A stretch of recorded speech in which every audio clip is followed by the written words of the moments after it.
할렐루야. 성경 1189장 장별 이야기 진행을 맡고 있는 구재숙 목사입니다. 지난 시간에 이어서 오늘 요엘서 해보도록 하겠습니다. 요엘은 이제 남유다의 요아스 왕 때 초기에 있었던 이야기입니다. 핵심 단어는 여호와의 날입니다. 핵심 구절은 2장 13절 너희는 옷을 찢지 말고 마음을 찢고 너희 하나님 여호와께로 돌아올지어다. 그는 은혜로우시며 자비로우시며 노하기를 더디하시며 이내가 크시사 뜻을 돌이켜 재앙을 내리지 아니하시나니. 요엘서의 핵심장입니다. 핵심장 역시 2장 여호와의 날 심판 날입니다. 요엘은 유다의 회개를 촉구하면서 그들이 진정으로 하나님께로 돌아온다면 유다에 대해 계획하신 심판을 돌이킬 것이라고 약속하십니다.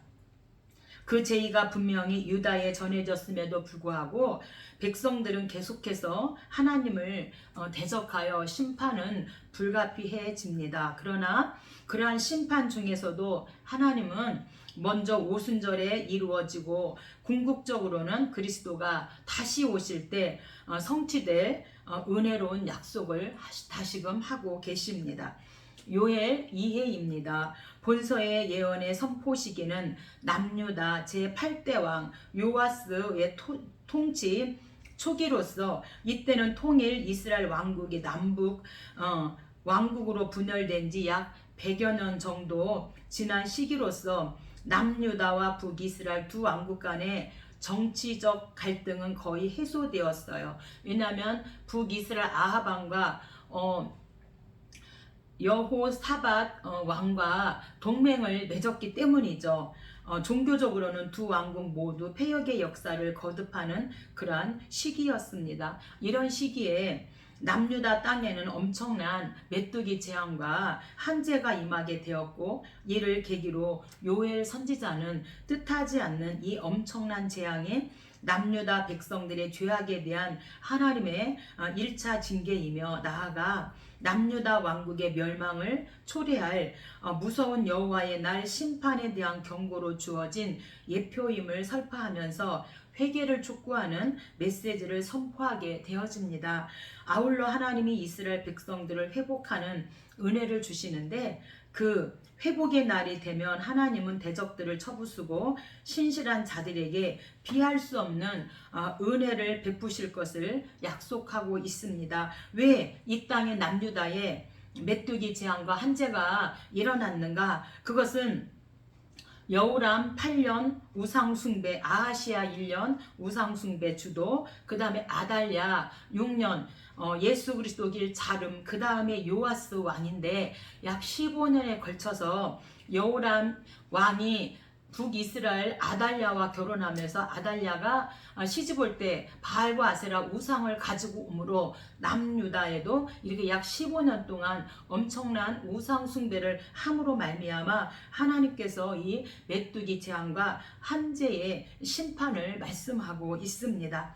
요엘의 주제입니다. 요엘서는 간략한 책이지만 1장 메뚜기 재앙, 2장 여호와의 날 심판날, 3장 대적 심판 여호사밧 골짜기에서 간단한 책이지만 주의 날이 가까웠다는 결정적인 주제를 다루고 있습니다. 주의 날은 하나님의 대적한 백성과 열방에 대한 심판의 때를 말하고 있는데, 하나님을 믿는 신실한 자들에 대해서는 장차 복이 주어질 것이라고 말씀하고 있습니다. 이 책은 대부분 재앙에 대한 주제를 다루고 있는데, 메뚜기 재앙, 기근, 진노의 불, 적의 침입, 하늘의 현상 등 이렇게 재앙을 주로 말씀하고 있습니다. 그러나 희망에 대한 약속이 장차 올 심판의 선포에 점철되어 있고, 요엘서는 두 가지 주제로 나눌 수 있는데, 하나는 주의 날을 돌아봄이고 하나는 주의 날을 바라봄입니다. 그렇다면 누가 기록했는가? 요엘의 저자입니다. 요엘의 저자는 요엘입니다. 부두엘의 아들 요엘에 근거하여 요엘이 본서의 저자로 의심 없이 1장 1절에 말씀하고 있습니다. 요엘은 엘리야, 북이스라엘이죠. 엘리야와 동시대 선지자로 요아스 시대의 남왕국 유다의 예루살렘에서 활동한 선지자입니다. 언제 기록했는가? 기록 연대입니다. 주전 830년경 본서의 기록 연대는 남왕국 유다 요아스 8대 왕이죠. 통치 초기로 보여지고요. 본서에 왕에 대한 언급은 없어요. 대신 대제사장에 대한 언급이 있는 것은 당시 어린 왕 요아스를 대신해서 대제사장 여호야다가 섭정했기 때문으로 그렇게 보고 있습니다. 기록 목적입니다. 요엘의 기록 목적은 첫째, 유다 땅에 임한 메뚜기 때와 한재, 가뭄의 재앙을 통하여서 장차 임할 여호와의 날 무서운 심판을 일깨워 주기 위해서이고, 둘째는 죄악을 깨닫고 회개하는 자에게는 신령한 축복을 누림과 동시에 여호와의 날에 구원을 이룰 수 있음을 또한 일깨워 주기 위해서 기록하였습니다. 그렇다면 요엘서에서 어떻게 그리스도를 볼 수 있는가? 그리스도는 자신이 아버지께로 올라간 후에 성령을 보내주시겠다고 약속하고 있습니다. 요한복음 16장 7절로 15절이고 사도행전 1장 8절입니다. 오순절날 이같이 이 말씀이 성취되었을 때 베드로는 오늘 본문 요엘서 2장 28절로 32절의 말씀을 근거로 이는 곧 선지자 요엘로 말씀하신 것이니라고 말씀하고 있습니다. 요엘은 또한 3장 2절과 12절에서 그리스도를 여호사밧 골짜기에서 열방을 심판하실 분이라고 묘사하고 있습니다. 1장으로 가도록 하겠습니다. 이 요엘은 남유다의 예언자입니다. 그래서 부두엘의 아들이고 이름의 뜻은 여호와는 하나님이시다 라고 하는 주의 날이 임박해 왔다는 것을 말씀하고 있습니다.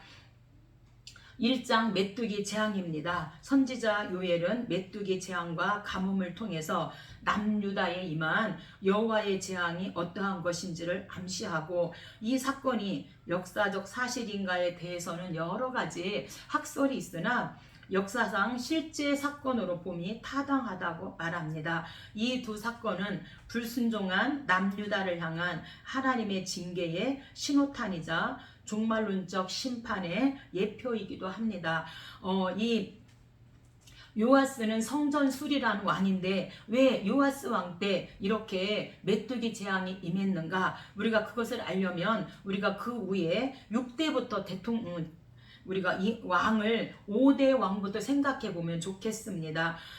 남유다의 5대 왕은 여호람인데, 여호람이 북이스라엘 아합의 딸 아달랴와 결혼을 하게 되어지죠. 그래서 아달랴가 남유다의 여호람에게 시집 올 때 바알과 아세라 우상들을 가지고 시집을 오게 되어집니다. 그래서 여호람 8년인데 우상 숭배 주도입니다. 아달랴가 그렇게 우상을 북이스라엘 갖고 왔기 때문이죠.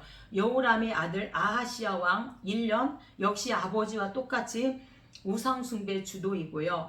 이 아하시야가 북이스라엘 아합에게 외갓집이죠. 갔다가 예후에 의해서 죽습니다. 그러니까 그의 어머니 아달랴가 아하시야의 그 손자들을 다 죽이고 아달랴가 여왕이 됩니다. 6년 동안. 그래서 아달랴 여왕 6년, 예수 그리스도 그 길 자름이죠. 그래서 여호람 8년, 아하시야 1년, 아달랴 여왕 6년 하면 약 15년 동안 남유다가 엄청나게 우상 숭배를 하게 되어집니다. 그리고 요아스가 이제 어린 왕이 요아스가 왕이 되어서 성전 수리를 시작하게 되어지죠.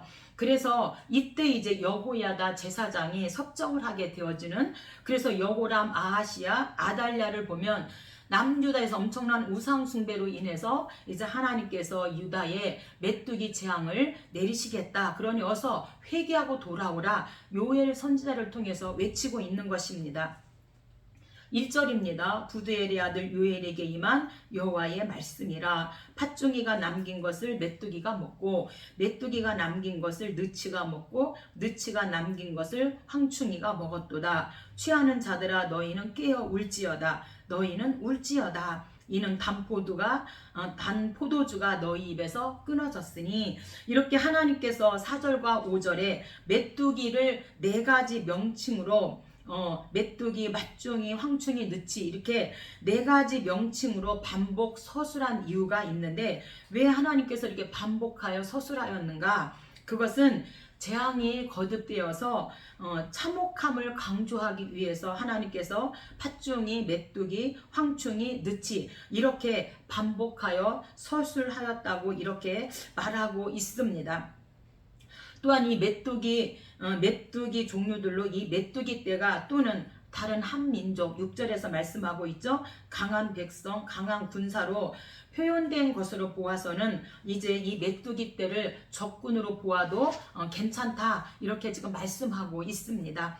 8절입니다. 성경 갖고 계신 분은 같이 찾아가며 은혜를 나누면 좋겠습니다. 너희는 처녀가 어렸을 때에 약혼한 남자로 말미암아 굵은 배로 동이고 애국함같이 할지어다. 이 재앙으로 인하여 이제 너희는 빨리 회개하고 굵은 배를 동이고 회개하고 애국하고 하나님께로 돌아와라 이렇게 말하고 있습니다.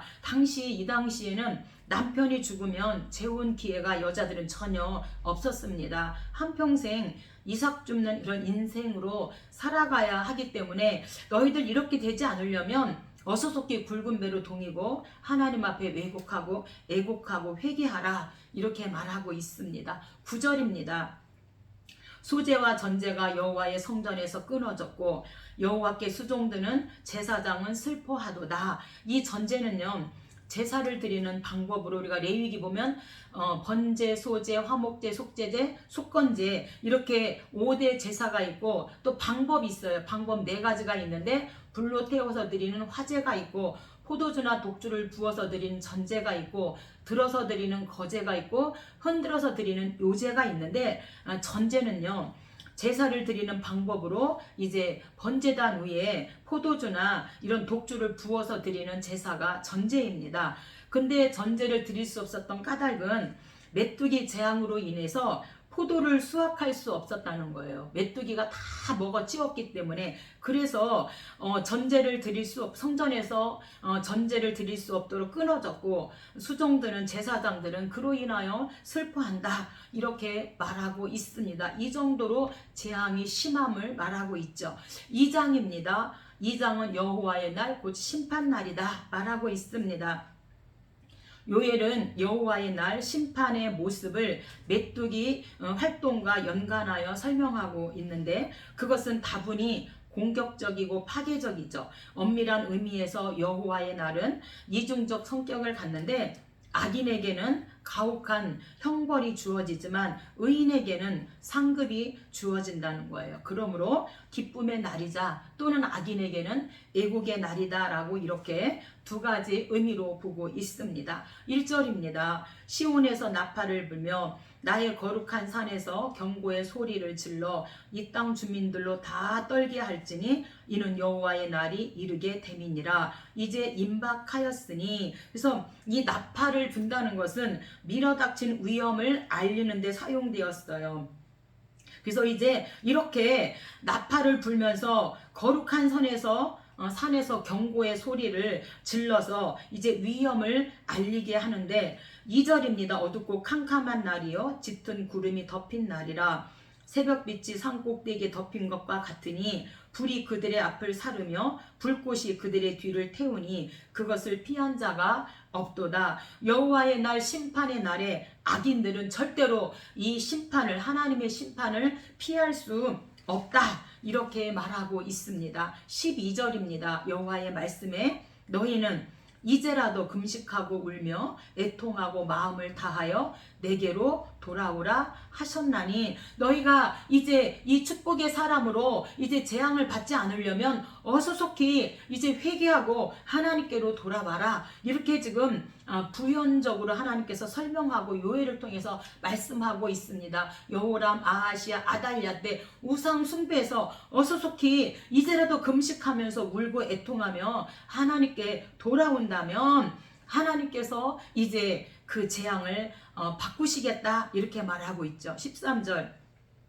너희는 옷을 찢지 말고 마음을 찢어 너희 하나님께로 돌아올지어다. 그는 은혜로우시며 자비로우시며 노하기를 더디하시며 인애가 크시사 뜻을 돌이켜 재앙을 내리지 아니하시나니. 이제라도 하나님 앞에 마음을 찢고 돌아온다면 하나님께서 노하기를 더디하시고 자비로우신 하나님, 은혜로우신 하나님께서 뜻을 돌이켜서 재앙을 내리지 아니하겠다, 이렇게 말하고 있습니다. 여기서 마음을 찢는다는 것은 굳은 마음을 제하고 부드러운 마음을 갖는다는 뜻입니다. 그래서 마음의 할례, 그래서 상한 심령으로 표현되기도 하지만 가시적인 회개가 아닌 진정한 회개를 하고 하나님께 돌아와라, 지금 이렇게 말씀하고 있습니다. 마지막 요엘서의 3장입니다. 대적 심판인데 여호사밧 골짜기에서부터 하나님께서 하나님의 백성을 괴롭힌 대적들을 심판하시겠다 말씀하고 있습니다. 말세의 하나님은 주의 백성을 대적하는 자를 멸하실 것을 말씀하고 있습니다. 그러므로 여호와의 날은 이방인에게는 슬픔의 날이고 저주의 날이고 심판의 날이지만 하나님의 백성에게는 해방의 날이고 구원의 날이고 기쁨의 날이라고 말하고 있습니다. 이처럼 그날에는 대적에게 대한 승리뿐 아니라 의에 대한 상급까지도 성도들에게 약속하고 있습니다. 결국 이 3장은 주변국들로부터 시달림을 받던 유다에 대한 위로로서 유다를 괴롭힌 이 대적들을 반드시 하나님께서 심판하시겠다. 오늘 또 저와 여러분 하나님 믿는 사람들을 이제 괴롭히고 힘들게 했던 이런 대적들 우리 주변에 있죠. 이런 사단의 역사를 통해 반드시 그런 대적들을 하나님께서 심판해 주시겠다 약속하고 있습니다. 1절입니다. 보라, 그날 내가 유다와 예루살렘 가운데서 사로잡힌 자를 돌아오게 할 그때에, 그래서 이 돌아오게 한 그때는 이제 이스라엘 백성들이 우상 숭배로 말미암아 바벨론의 포로로 잡혀갔다가 70년 만에 돌아오게 될 그때에 하나님께서 이스라엘 백성들 유다를 괴롭혔던 대적들을 반드시 하나님께서 심판하시겠다 약속하고 있습니다. 2절입니다. 내가 만국을 모아 데리고 여호사밧 골짜기에 내려가서 내 백성 곧 내 기업인 이스라엘을 위하여 유다를 위하여 거기에서 그들을 신문하리니 이는 그들이 유다를 나라들 가운데서 흩어버리고 나의 땅을 나누었으며, 이렇게 말하고 있습니다. 하나님께서 이제 만국을 모아서 데리고 여호사밧 골짜기에서 하나님께서 이제 심판하시겠다. 여호사밧 골짜기의 의미가 무엇인가? 여호와께서 심판하신다는 하나님의 심판의 장소입니다. 그래서 이곳은 예루살렘을 치려고 모여든 여러 민족들을 치신 하나님의 궁극적 심판의 장소이며, 이곳에서 여호사밧 왕은 여러 민족을 이기는 주님의 역사적 승리를 증거하고 있습니다. 3절입니다. 또 제비 뽑아 내 백성을 끌어가서 소년을 기생과 바꾸며 소녀를 술과 바꾸어 마셨음이라. 두로와 시돈과 블레셋 사방아, 너희가 나와 무슨 상관이 있느냐? 너희가 내게 보복하겠느냐? 너희가 보복하는 것을 내가 신속히 너희 머리를 돌리리니. 그래서 주변의 두로와 시돈과 블레셋 사방에 있는 모든 나라가 유다를 괴롭혔는데 그 대적들을 하나님께서 이제 반드시 여호사밧 골짜기에서 심판하시겠다 말씀하고 있습니다. 12절입니다. 민족들은 일어나서 여호사밧 골짜기로 올라올지어다. 내가 거기에 앉아서 사면의 민족들을 다 심판하리로다. 그래서 유다를 괴롭혔던 두로, 시돈, 블레셋 사방의 모든 나라들을 여호사밧 골짜기에서 하나님께서 그 대적들을 다 심판하시겠다. 또한 오늘 저와 여러분 예수 믿는 사람들을 애매히 힘들게 하는 이런 대적들 또한 하나님께서 이제 주님이 오시는 그날에 우리를 대적하여 심판해 주시겠다, 이렇게 말하고 있습니다. 요엘서의 결론입니다.